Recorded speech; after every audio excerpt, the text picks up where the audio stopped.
Hermann Rosenblatt does have a real story of survival in the Nazi concentration camps, a story that is genuinely extraordinary.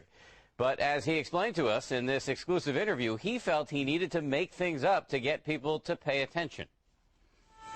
The greatest love story we've ever told on this show.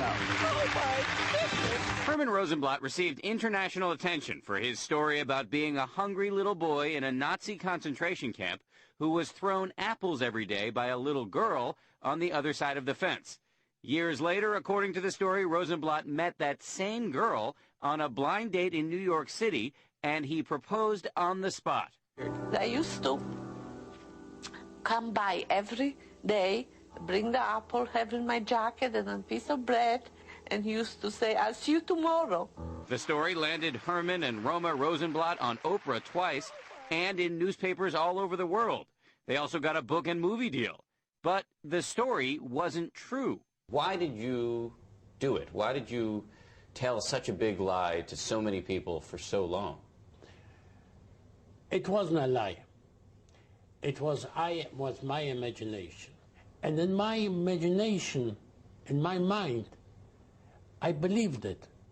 Even now I believe it, that she was there and she threw the apple to me. No entiendo nada. How can you say it wasn't a lie? It wasn't true, and you know it's not true. Yes, it's not true. But in my imagination, it was true. Rosenblatt says he made the story up to give people hope and to promote understanding about the Holocaust. But members of his own family say his real motivation was money. So you were not motivated in any way by money? No. This is from your son. He said that he knew you were lying for years and he couldn't get you to stop. And here's his quote. "It was always hurtful. My father is a man who I don't know." How do you respond to that? I don't know. I can't respond to it. I don't know why he said it. I don't know what. Maybe I'll ask him.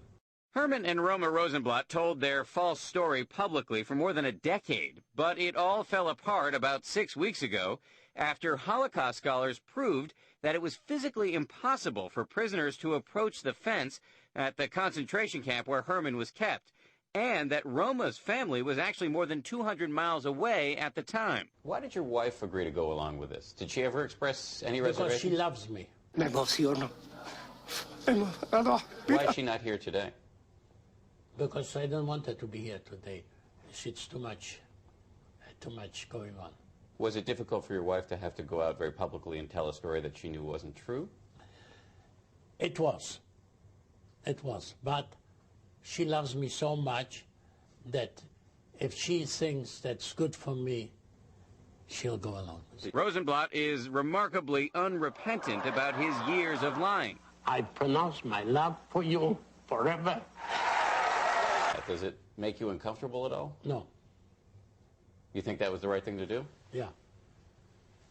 And while you were up on the stage there in front of all those people, in the back of your mind, were you not thinking, no, I'm not telling the truth here? No. Rosenblatt says he wants people to know that he did what he did with good intentions. So if you had to do it over again, would you tell the same story? Yeah. You would? Yes.